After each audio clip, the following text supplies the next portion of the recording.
Stanley Williams III was born to a 17-year-old mother. Williams' father abandoned the family when he was just a year old. Williams was a product of his environment, and from a young age he could often be found on the streets of West Side Los Angeles.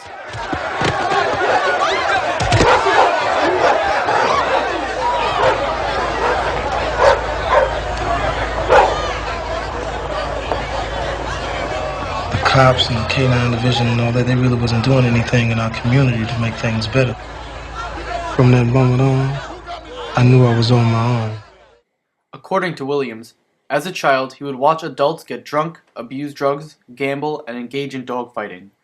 Williams stated that after the adults finished the dogfighting, they would make the children fight each other. By the age of 12, he began carrying a switchblade in order to defend himself against older street thugs.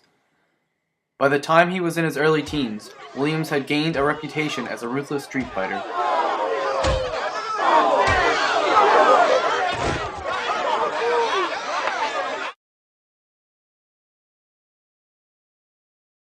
Well, 17-year-old Stanley Williams was approached by Raymond Washington in the spring of 1971 at Washington Preparatory High School. Washington was from the east side of South Central, while Williams was from the west side of that area. A mutual friend of both young men informed Washington of Williams' toughness and his willingness to fight members of larger, more established street gangs, like the L.A. Brims and the Chain Gang. According to Williams' account of his initial meeting with Washington, what struck him about Washington was that besides his being incredibly muscular, Washington and his cohort were dressed similar to Williams and his clique. They formed an alliance known as the Cribs, later changed to Crips.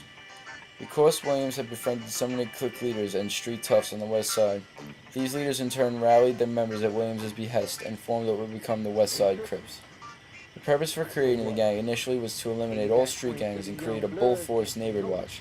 Williams said, "We started out, at least my intent was to, in a sense, address all of the so-called neighboring gangs in the area, and to put, in a sense, I thought, I can cleanse the neighborhood of all these, marauding gangs." But I was totally wrong, and eventually we morphed into the monster we were addressing. Washington himself had stated that he had found the Crips not with the intention of eliminating other gangs, but to create a force so powerful to protect local black people from racism, corruption, and brutality at the hands of the police. At the time of the Crips' initial formation, there were only 3 Crip sets: Washington's East Side Crips, Williams' West Side Crips, and the Compton Crips, led by a teenager named Mac Thomas. Washington, Williams, and Thomas went on an aggressive and violent recruitment campaign throughout the black ghettos of Los Angeles. They challenged the leaders of other gangs to one-on-one street fights. Many gang leaders and their members acquiesced and joined the Crips. The few gangs that resisted would later form the alliance known as the Bloods, and would become the Crips' fiercest rivals.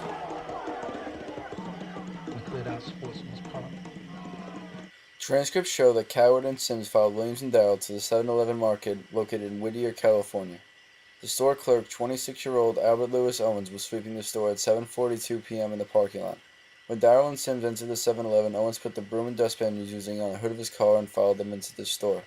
Court records show that as Darrell and Sims walked to the counter area to take money from the register, they walked behind Owens, pulled a shotgun from under his jacket, and told Owens to shut up and keep walking. While pointed at Owens' back, Williams directed him to his back storage room and ordered him to lie down. Coward said that he next heard the sound of a round being chambered into a shotgun.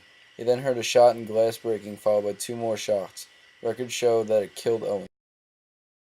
The Yang family were immigrants from Taiwan who owned the Brookhaven Motel in South Central Los Angeles. According to transcripts, at 5 a.m. on March 11, 1979, Stanley Williams entered the Brookhaven Motel lobby, broke down the door that led to the private office, killed the family, emptied the cash register, and fled the scene. Forensic pathologists testified that Yen Yi Yang suffered 2 close-range shotgun wounds, one to his left arm and abdomen, and Yi Chin Lin was shot once in the upper left face area at a distance of a few feet. Witness testified Williams referred to the victims in conversations with friends as Buddha heads. Good afternoon. Please take your seats. I would like to welcome you all here. Every year at this time, these fists honor the ideas of freedom, neutrality, and humanity. I call your attention to a man sitting on death row right now in California. His journey from youth gang member to international street peacemaker is a remarkable one. his honest self-assessment while incarcerated led him to encourage youth not to follow in his footsteps. Should our world produce a broken soul, is it not our duty to let every man on this planet count? Remember his name. Stanley Tookie Williams. I used to be the king of the Crips. The murder weapon was an Ithaca 12-gauge pump-action model. Stanley Williams was convicted in 1979 of all 4 murders with special circumstances on each count of felony murder, as well as multiple murder in the case of the Brookhaven event. The jury also convicted him of robbery in both cases and found that he personally used a firearm in the commission of crimes.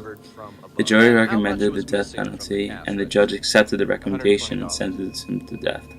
On December 13, 2005, after exhausting all forms of appeal, Williams was executed by lethal injection at San Quentin State Prison, California. Williams provided no last words to the prison warden. In an interview on WBAI Pacifica Radio hours before the execution, he stated, "My lack of fear of this barbaric methodology of death, I rely upon my faith. This is pure faith, and dictated on my redemption. So therefore, I just stand strong and continue to tell you, your audience, and the world that I am innocent. And yes, I've been a wretched person, but I've redeemed myself. And I say to you all, those who can listen and will listen, that redemption is tailor-made for the wretched. And that is what I used to be. That's what I would like the world to remember me. That's how I would like my legacy to be remembered as, a redemptive transition. Something that I believe is not exclusive just for the so-called sanctimonious, the illicits. And it doesn't. It's not predicted on color or race, or social stratum, or one's religious background. It's accessible for everybody. That's the beauty about it.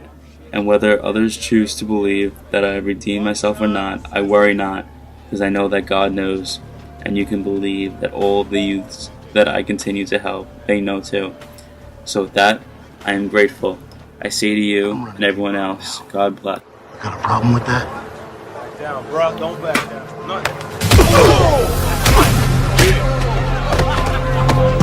You know who that is? I ain't got a problem with it.